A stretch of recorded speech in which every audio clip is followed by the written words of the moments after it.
আমরা যারা চলচ্চিত্র অঙ্গন নিয়ে আমরা যারা অনেক কিছু ঘাটাঘাটি করার চেষ্টা করি বা জানার চেষ্টা করি, আমাদের আগ্রহ থাকে বিশেষ করে হচ্ছে আমাদের বাংলাদেশের সিনেমা তো অবশ্যই, পাশাপাশি আমাদের পার্শ্ববর্তী দেশ বলিউড বা হচ্ছে হলিউডের খবর আমরা সবসময় রাখার চেষ্টা করি, তাই তো? তো আমরা জানি যে ইন্ডিয়াতে অনেকগুলো ইন্ডাস্ট্রি আছে, তার মধ্যে হচ্ছে অন্যতম বলিউডের পাশাপাশি সেটা হচ্ছে সাউথের হচ্ছে আমরা মুভি দেখে থাকি, কারণ সাউথের মুভিগুলো দারুণ হচ্ছে সিনেমাটোগ্রাফি কাজ হয়ে থাকে, দারুণ অ্যাকশন হয়ে থাকে, অনেক সুন্দর সুন্দর সিনেমা হয়ে থাকে। আমি খুব সাউথ ফিল্মের একজন ভক্ত, আমি নিজেও বলতে পারি। তো সাউথের অনেকগুলো হচ্ছে নায়ক নায়িকা আছেন, অল্প বয়স থেকে শুরু করে মাশাল্লাহ এখন পর্যন্ত অনেক বয়স হয়েছে, তারা এখন পর্যন্ত মুভি করছে এবং তাদের হিউজ ফ্যান বেজ আছে। যেহেতু বিশাল একটা দেশ, তাদের ইন্ডাস্ট্রি অনেক বড়, স্বাভাবিকভাবে তাদের সেই মুভিসগুলোতে জন্য অনেক ফ্যান হিউজ পরিমাণ কাজ করে থাকে। সো এই জায়গায় গতকালকে যে খবরটা আমরা জানতে পেরেছি যে একই ইন্ডাস্ট্রির একই নামের দুজন ব্যক্তির দুই রকম ভিন্ন খবর এখানে এসছে। সো এই দুই রকম খবরটা এখানে আসছে বলতে আমরা যেটা বলতে পারি, প্রথমটা হলো যে আমরা জানি যে বিজয় এবং রাশ্মিকা মান্দানার হচ্ছে বিবাহ বন্ধনে আবদ্ধ হয়েছেন তারা। এটা অনেকদিন খবর ছিল যে এটা তারা বিবাহ বন্ধনে আবদ্ধ হতে যাচ্ছেন, বাট এটা গত দুদিনের মধ্যে আগে হয়েছে।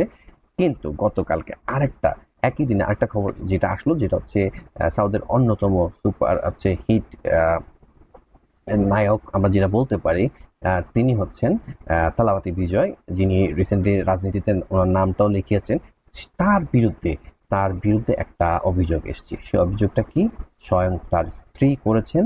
তিনি নাকি কোনো একজনের সাথে পরকীয়ায় লিপ্ত আছেন, যার কারণে উনি অভিযোগ দায়ের করেছেন এবং হচ্ছে তার সঙ্গে বিবাহ বিচ্ছেদের আবেদন করেছেন। তার স্ত্রীর নাম হচ্ছে সঙ্গীতা। তো এখন এই সোর্সটা আমরা আমাদের বাংলাদেশের স্টার সিনে গল্প যে ফেসবুক পেজ আছে সেখানে আমরা জানতে পেরেছি। তো নিশ্চয়ই সোর্সটা অথেন্টিক হবে। এখন স্বাভাবিকভাবে চলচ্চিত্র অঙ্গনে যারা কাজ করেন তাদের লাইফের অনেক রকম হচ্ছে উত্থান পতন থাকে। নিশ্চয়ই থালাবাতি বিজয় তার জীবনে একটা ক্রুশাল মোমেন্ট পার করছেন। আমরা জানি না সত্য মিথ্যা কোনটি, উনি আদৌ কারোর সাথে কোনো সম্পর্কে জড়িয়ে আছেন কি না সেটা উনি বা ওনারা ভালো বলতে পারবেন। ভাই আমরা তো সাধারণ মানুষ। বাট ব্যক্তিগত বিষয় নিয়ে অনেকের অনেক রকম আগ্রহ থেকে থাকে, সেই জায়গায় যারা এটা নিয়ে চিন্তা করবে তাদের ব্যাপার। বাট আমি মনে করি সবকিছুর একটা নিশ্চয়ই একটা ভালো একটা সমাপ্তি হয় বা হওয়া উচিত সম্মানের জায়গা রেখে।